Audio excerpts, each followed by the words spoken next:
Leader TV जे programme रूबरू में आवां जो मेज़बान डॉक्टर अयूब शेख ऐं मूंसां गॾु आहे सैयद गुलाम शाह उर्फ़ साईं गुलाम शाह उर्फ़ गुलाम शाह उर्फ़ एडवोकेट गुलाम शाह ऐं सिंध यूनाइटेड पार्टी सां जो मरकज़ी अॻवान ऐं उन खां वल जनाब साईं जी एम सेठ सां हुन जा वरियनि खां पीढ़ियुनि खां हिकिड़ा वास्ता ऐं उन जी पॉलिटिक्स ऐं अॼु पाण चाहियूं पिए त साईं सां हाल अहिवाल कजे। ज़ाहिर आहे ऐं असांजे इन्हनि रूबरू ॻाल्हियुनि जो हिननि इंटरव्यूज़ जो बुनियादु थिए थो त माण्हू पंहिंजी ज़ात जे बारे में पंहिंजे वालदेन उन्हनि जे वालदेन उन्हनि जे वालदेन जे बारे में ॿुधाए, पंहिंजे इलाइक़नि जे बारे में ॿुधाए। सो अचो त साईं गुलाम शाह सां हिकिड़ी तफ़सीली कचहरी था कयूं ऐं शुरू था कयूं उन जे नंढपण ऐं उन खां बावल उन जे वालदेन ऐं उन जे पोइरनि सां। साईं अस्सलाम वालेकुम। साईं अस्सलाम। वॾी महिरबानी असांखे टाइम ॾियण जी ऐं मूं सॼी ॻाल्हि करे छॾी आहे ऐं अव्हां पंहिंजे वालदेन जे बारे में जेतिरी अव्हांखे सांभर आहे ऐं जेको कुझु अव्हांखे ॿुधायो वियो उन जे बारे में ॿुधायो ऐं मुसलमानी तव्हां वटि कॾहिं दाख़िल थी इहो जेकॾहिं का ख़बर अथव असांखे त पंहिंजी आहे। सो लख लाइक अयूब साहब, तव्हां सां वॾे वक़्त खां इज़त एहतराम मोहब्बत जो तालुक़ु आहे ऐं अव्हां जी कयल ख़िदमतुनि जो बि असीं एतिराफ़ कयूं था। ऐं हिन टाइम हीउ जेको सिलसिलो अव्हां शुरू कयो आहे, असां जहिड़े उमिरि जे जेके अहिड़े हिसे में आहिनि, जहिड़ो इंटरव्यू खां वधीक डाइंग डिक्लेरेशन आहे असांजी। हाणे वींदे वींदे उहे ॻाल्हियूं जेके हिकमत अमली तहत न करणु घुरिजनि या अवॉइड करणु घुरिजे, सो या सच ते मबनी न हुजनि, पर हाणे उमिरि जे हिन हिसे में जेको चइबो सच चइबो। पर तारीख़ जी हिकिड़ी ज़िमेदारी बि इंसान मथां रखियलु आहे न। ज़ाहिर आहे, ॾिसो सच चवणु वॾी ॻाल्हि आहे, पर सच ते बीहणु उन खां वॾी ॻाल्हि आहे, पर सच ते हलाइणु उन खां बि वॾी ॾुखी ॻाल्हि आहे। मां सच चई छॾियां बाबा हे ॾोहारी हे वञी पाण में विढ़ो जहिड़ो वञी पाण मरो, पर छड़ो मां सच ते बीठो हुजां मुंहिंजी मर्ज़ी। पर मर्ज़ी जे ख़िलाफ़ु माण्हुनि सां गॾु हलणो फ़क़ति न आहे, बल्कि उनखे हलाइणो बि आहे। इहो ॾुखियो कमु आहे। असां वटि ॾाढो जॾहिं फ़ैसिला कंदो त पहिरीं ॻाल्हि इहा रखंदो त बाबा मां कॾहिं ज़िंदगी में इंसाफ़ जो फ़ैसिलो न कयो आहे, मां हमेशह इस्लाह जो फ़ैसिलो कंदो आहियां। तव्हां वटि आया हो त हितां ठही उथो। सो इहे आहिनि हिन टाइम। बचपन असांजो या असांजो ख़ानदान जो जेको तालुक़ु आहे, उहो असां बुखारा खां असांजो ॾाढो सैद अमीर जलाल जेको फर्ज़ंद हुयो सैद अमीर कलाल जो, पोइ उहो उतां इहो ख्वारज़म खिया खुरासान उन टाइम में अफ़गानिस्तान कोन हुयो। अफ़गानिस्तान त वञी 1747 में ठहियो, दुनिया जे नक्शे ते किथे बि कोन हुयो। अहमद शाह अब्दाली अची नादिर शाह खे मारे उन खां पोइ जेको आहे सो इहो डिक्लेयर कयो। सो उतां थींदा असीं जेको आहे सो असांजो ॾाढो बुलान खां थींदो, पोइ बखर आयो, हीअ जेको सखर जंहिंखे गोबाद में सखर बि थियो, हीअ ॿिनि दरियाहनि जे विच ते।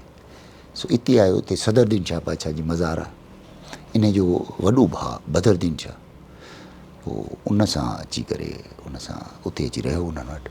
पोइ उन जी न्याणी फातिमा सां निकाह कयईं। पोइ उतां थींदो इहे असांजो ॻोठु आहे हींअर जीअं दरगाह सैदपुर, इहो इहो इहो सॼो पाणी ते हुया न सभु रस्ते ते। पोइ उते अची रहियो त फिलॉसफ़ी जेकी हुननि छॾी इस्लाम जी, मां इन हवाले सां तव्हां ॿुधायां पियो, मां हाणे वियुसि जॾहिं उज़बेकिस्तान त पंहिंजे ॾाॾे ते वियुसि सैयद अमीर कलाल ते। सो उते वियासीं, उते गवर्नमेंट जो हुयो सॼो अरेंजमेंट, त ताशकंद खां बुखारा वियासीं। उते मूंखे ऑब्ज़र्व बि करणियूं हुयूं, इलेक्शन्स बि।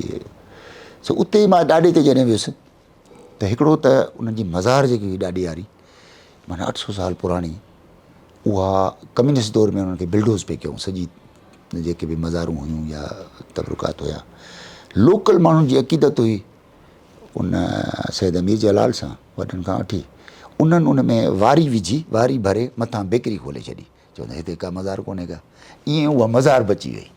सो उहो ॾिसणो हुयो मूंखे, त उहो वाक़ई मार्बल जी, उन ते क़ुर शरीफ़ लिखियलु, डेट वेट इहो सभु लिखियलु। उते उन्हनि सैदनि ॿियो प्रेस व्रेस वारा आया, सभु उन्हनि पुछो त बाबा कीअं तव्हांजो ॾाॾो कीअं, पोइ हिते कीअं, उनजो पुटु कीअं, पोइ उन छा आहे, फिलासफ़ी कहिड़ी आंदी या हिननि जी ॻाल्हि कहिड़ी आहे। त उहा जॾहिं मां उते इंट्रोड्यूस कयो त मां चई दरगाह सैदपुर वियो आहियां मां उते, हे असां पढ़ाईंदा आहियूं, इस्लाम हिन तरीक़े सां पढ़ाईंदा आहियूं। क़ुर जी लाज़मी असांखे मैंडेटरी आहे क़ुर शरीफ़ पढ़णु, उनखे सम्झणु, उनखे हिफ़्ज़ करणु या उनजो हिस्टोरिकल बैकग्राउंड खां वाक़ुफ़ु थियणु, इहो लाज़मी आहे। सो उहो जॾहिं उन्हनि खे ॿुधायोसीं त इहे ॻाल्हियूं वरी उहो प्रेस में बि आयूं, इहा ॻाल्हि ट्रांसफ़र थी। ताशकंद यूनिवर्सिटी वारनि वरी मूंसां कयो राब्तो, ताशकंद जॾहिं वियुसि उन्हनि लेक्चर करायो हुओ, उते उन्हनि डॉक्टरी जी डिग्री ॾिनी हुयो। सो इहो थियो कहाणी। त असुलु ॻाल्हि जेकी हुई उन्हनि खे ॿुधाइण जी त बाबा असां वटि क़ुर जो पढ़ण जो तरीक़ो, छाकाणि त सारे वॾनि जेके अची करे हिते फिलासफ़ी ॾिनी, उन ईमान खे बाइफर्गेट करे टिनि हिसनि में कयो, ईमान तवलीद, ईमान तक़लीद ऐं ईमान कामिल। हाणे ईमान तवलीद मतिलबु तवलुद थियो, ॼायो जिथे, यहूदी घर, ईसाई, हिंदू, मुस्लमान जंहिंजे घर में बि ॼायो, उहो तवलुद वारो इस्लाम या मज़हब दीन जेको बि हुन अख़्तियार कयो, कंटिन्यूटी आहे तक़लीद। हा, जो उनजी वरी आहे तक़लीद, तक़लीद कंहिंजी जेको तवलीद सां मिलियो, फ़क़ति उनजी तक़लीद। त इहे ॿई ईमान जा नाक़िस क़िस्म आहिनि ऐं दुनिया जी वॾी अक्सरियत हिन में गुज़ारे वेंदी आहे।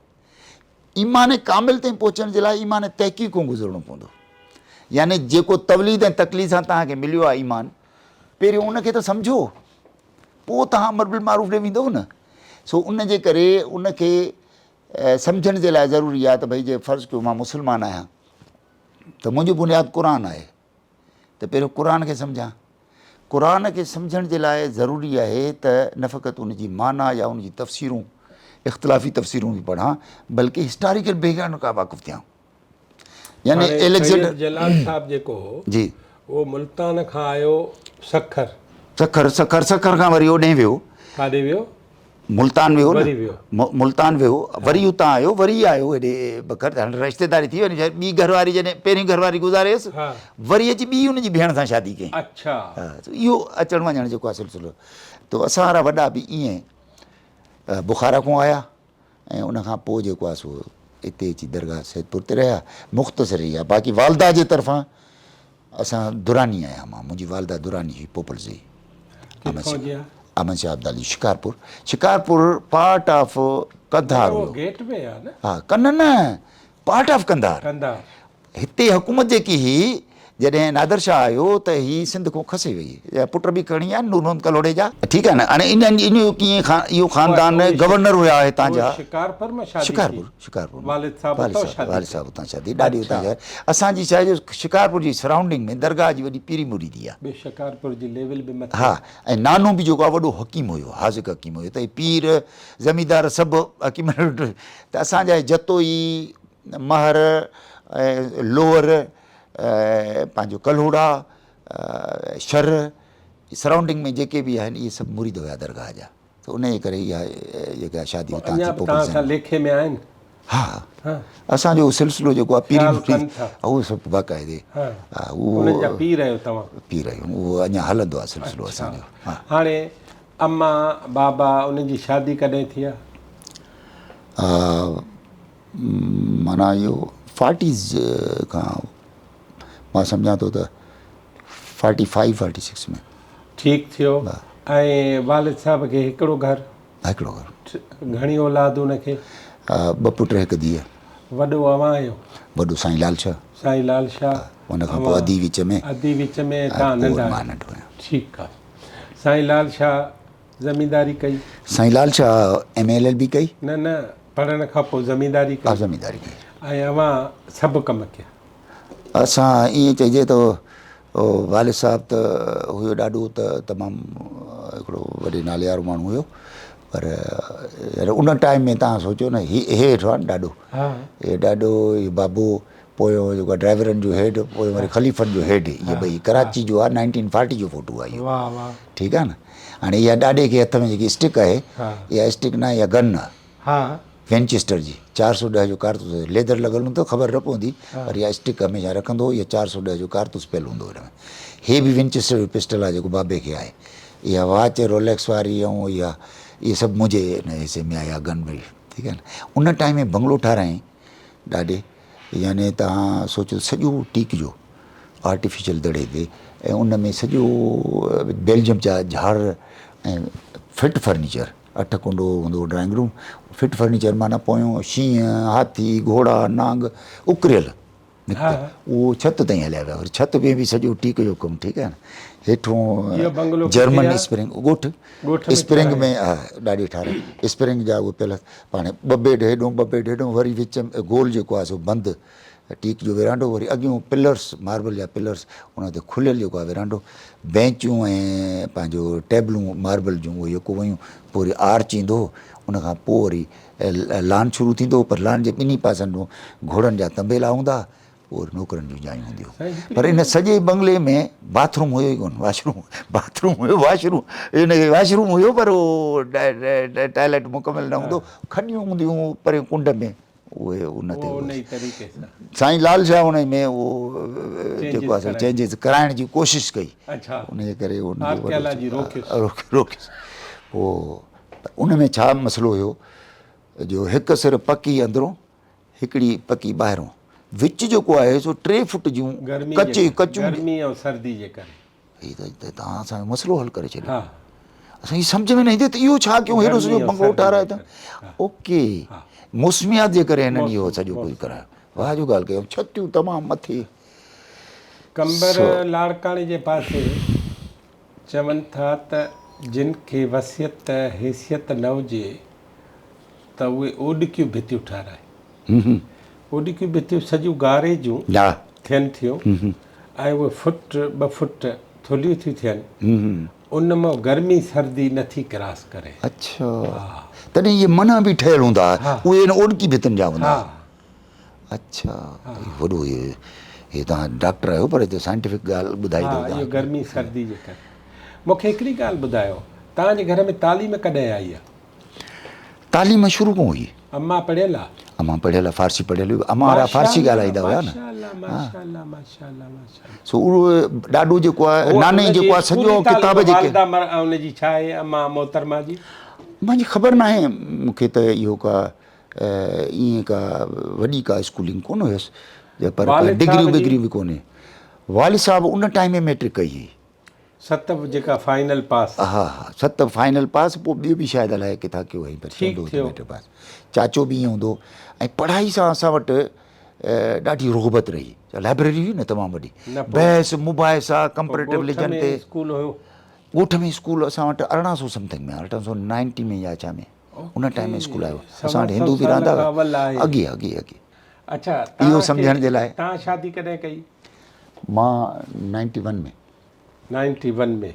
कंहिंसां कयव पंहिंजी चाचे जी धीअ सां सोट सां चओ न सोट हा अधी पढ़ियल आहे थोरो घणो उते ई जेको जॾहिं ही 1890 में जेको स्कूल हो छा तव्हां वटि बंदिश आहे औरतुनि जी तालीम तक़रीबन घर में ई पढ़ाईंदा हुआ ठीकु क़ुर शरीफ़ पढ़ाईंदा हाणे अधी सां तव्हांजी शादी ॿियो वरी ॿार घणा अथव 3 पुट 3 वकील आहिनि 3 बैरिस्टर आहिनि हिकिड़ो MBA आहे विचों हा ऐं हेठियों मथियों ॿई वकील आहिनि ॿाहिरि पढ़िया आहिनि हा ऐं इहे 3 जेके आहिनि सो हिते पढ़िया सेंट माइकल में ऐं उनखां पोइ वरी पिटियारनि आहिनि 3 4 साल उते लोड़े आया आहिनि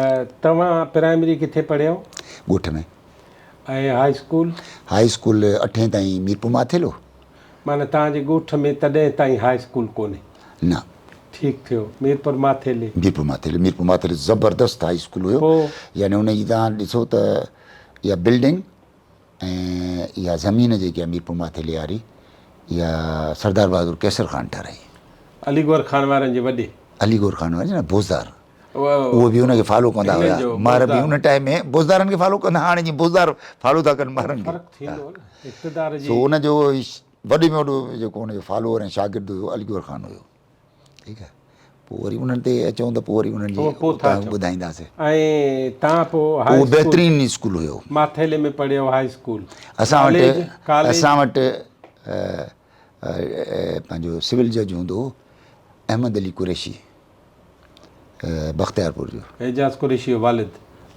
कुरैशी जो माइट हुयो सो अहमद अली जी कुरैशी उहो पोइ हाई कोर्ट जो जज बि थियो उनजो पुटु मंसूर मूंसां पढ़ंदो हो हुते मीरपुर माथेरे में। पोइ उनजो शौक़ु थियो बाबे खे चई त हिननि खे पिटियारे था मोकिलियूं। पोइ असां ॿिन्हिनि खे इन दाख़िल करायो पिटियारे में। 7 में वियो 8 में? 8 में वियो। पोइ असां उते न पढ़ियासीं, मां भॼी आयुसि, उहो भॼी आयुसि ॿई। पोइ उनखे त मारे कुटे वरी विहारियऊं। तव्हां कॾहिं भॻो? मां सम्झां थो त इहा 78 79। न पेटारो छॾे आयो? पेटारो छॾे आयुसि। घणा साल पढ़ियो? कुझु ई कोन। अच्छा, जीअं वियासीं भॼी आयासीं। छो भला? बसि उते सख़्ती कोन वणियो। अच्छा, हालांकि मां पढ़ण वारो छोकिरो हुयुसि। न पर तव्हां पढ़ण वारा माना तव्हां छा? सोचो त इन मां तव्हां अंदाज़ो लॻायो त उहो नंढे लाइ खां वठी जेकी मज़हबी तइलीम जे पढ़णु, इन शौक़ु इहो कयो मीरपुर माथेले जो लाइब्रेरी तमामु ज़बरदस्तु लाइब्रेरी हुई। उहा सॼी मां पढ़ी छॾी 8 ताईं, माना फ़लसफ़े जा किताब बि पढ़ी छॾिया। मूंखे पढ़ण जो एॾो शौक़ु हुयो। पोइ उतां मां अची करे ख़ैरपुर में, मां चयो हाणे मोटी न वेंदुमि शर्म खां। पोइ हिते मासी रहंदी हुई असांजी ख़ैरपुर में, उनजे घर अची रहियुसि। उनजो मुड़ुसु वरी कम्युनिस्ट हुयो, शाह मोहम्मद ख़ान दुरानी। उन टाइम में 3 वॾा महा कम्युनिस्ट हूंदा हुया, अली बाक़िर शाह, ऐं उहो वकील हूंदो, वॾो माण्हू, ऐं अली मुताहिर जाफ़री, अली असलम वारनि जो पीउ, ठीकु आहे न, ऐं हीअ शाह मोहम्मद ख़ान दुरानी हारी कमेटी में बि हुया बोरिन जा। मां उन घर में अची वियुसि। हाणे माना कम्युनिस्टनि जे हवाले थी वियुसि मां। हाणे तव्हां नओं फ़लसफ़ो बि ॾिसणु शुरू? हाणे नओं फ़लसफ़ो पढ़णु शुरू कयो। डास कैपिटल सभु कुझु पढ़ियासीं, ठीकु आहे न, पढ़ियासीं। त हाणे हिते मां मैट्रिक कई न नाज़ा स्कूल मां, 9th बि मैट्रिक बि हितां ई कई। ऐं पोइ कॉलेज? पोइ मुमताज़ कॉलेज में मां दाख़िल थियुसि, ऐं हितां पोइ वरी इंटर करे, या इंटर में ई हलियो वियुसि हुन में पंहिंजो डिग्री कॉलेज सखर। हा, हाणे सखर जे हवाले थी वियासीं। सखर में हिते GSN में अची वियासीं। उहो पोइ ईंदासीं, उहो तव्हांजो लेखोदार आहे। ऐं तव्हां हाणे सखर कॉलेज पढ़ियो, पोइ यूनिवर्सिटी वियो? हा। कहिड़ी में? यूनिवर्सिटी, सिंध यूनिवर्सिटी कईसीं एडमिशन, पर उहा न, बसि पोइ उते ई पंहिंजो जेको आहे मां MA बि उतां ई डिग्री कॉलेज सखर मां कई। प्राइवेट कयो? न पढ़ियासीं रेगुलर उते डिग्री कॉलेज? डिग्री कॉलेज सम्झो त यूनिवर्सिटी खां पोइ सॼी सिंध में पावरफुल कॉलेज एजुकेशन जे हवाले सां उहो डिग्री कॉलेज सखर हुयो। 7 उन में MA थींदियूं हुयूं, डिग्री अवार्डिंग डिग्री जे करे। डिग्री कॉलेज मास्टर जेके आहिनि सो थींदियूं हुयूं 7। अवां पोइ सम्झो त यूनिवर्सिटी न ॾिठी आहे? यूनिवर्सिटी हिन सिंध यूनिवर्सिटी में का बि माना हिते न ॾिठो? पोइ तव्हां उतां मास्टर्स कई? मास्टर्स करे पोइ तव्हां पंहिंजी ज़िंदगी?